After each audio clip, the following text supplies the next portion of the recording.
আসসালামু আলাইকুম রহমতুল্লাহ বারাকাতুহু। সুপ্রিয় দর্শক, আমি আব্দুল খালেক বলছি, একে এগ্রো। সুপ্রিয় দর্শক, আপনারা যেটা দেখতেছেন এটা হলো কপিস চারা, যারটা হচ্ছে কেরন।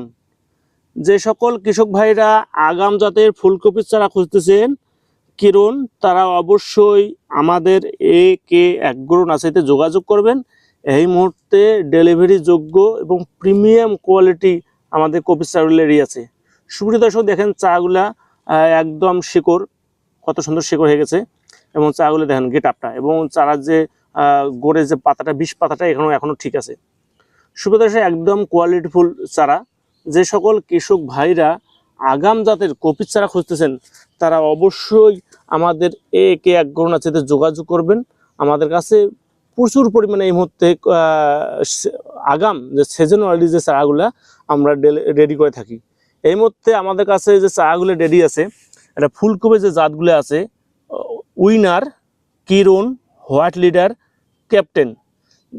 এছাড়াও আমাদের কাছে বাঁধাকপির চারাগুলো রেডি হচ্ছে, অ্যাটলাস 2020, বাম্পার 60, বিউটি বল ও কুইকার। সুপ্রিয় দর্শক, দেখেন একদম আপনারা যেটা স্ক্রিনে যেরকম দেখতেছেন সেরকমই চারা। যারা চারা লাগাবেন বা চারা লাগানোর কথা ভাবতেছেন তারা অবশ্যই আমাদের একে এগ্রো নার্সারিতে যোগাযোগ করবেন।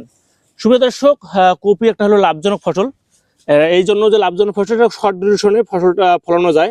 এটা 55 থেকে 60 দিন, এটা জীবনকাল হলো চারা রোপণের পর থেকে হারভেস্ট পর্যন্ত 55 থেকে 60 দিনের মধ্যে হারভেস্ট করা যায়।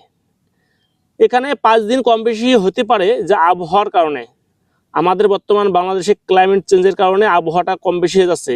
যে সময় বৃষ্টি হওয়া দরকার সেই সময় বৃষ্টি হচ্ছে না, যে সময় বৃষ্টির দরকার নেই সেই সময় বৃষ্টিটা হয়ে যাচ্ছে, সেজন্য একটু কম বেশি হতে পারে।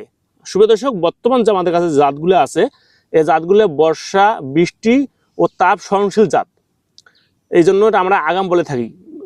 এটা জানতে বুঝতে হবে যে বর্ষা এবং বৃষ্টি সহনশীল।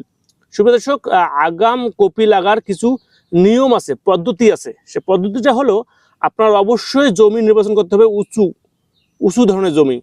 যে জমি থেকে যে জমিগুলো নির্বাচন করবেন, মানে বৃষ্টি হলে খুব দ্রুত যেন পানি নিষ্কাশনের ব্যবস্থা থাকে, এই ধরনের জমি নির্বাচন করতে হবে। তারপরে দ্বিতীয়ত হলো, আপনার বেড আকৃতিতে লাগাইতে হবে, বেড করে, নালা করে। এই জন্য নালা করতে হবে, পানিটা হলে যেন দ্রুত জমি থেকে পানিটা নেমে যায়, সে এই নালা করে বেড আকৃতিতে চারা রোপণ করতে হবে। এবং আপনার অনেকেই কৃষক ভাইয়েরা আমাদের ভুল করে থাকি আমরা, যে কপির ক্ষেতে আগাম কপির যে জাতগুলো আছে এই কপির জমিগুলোতে আমরা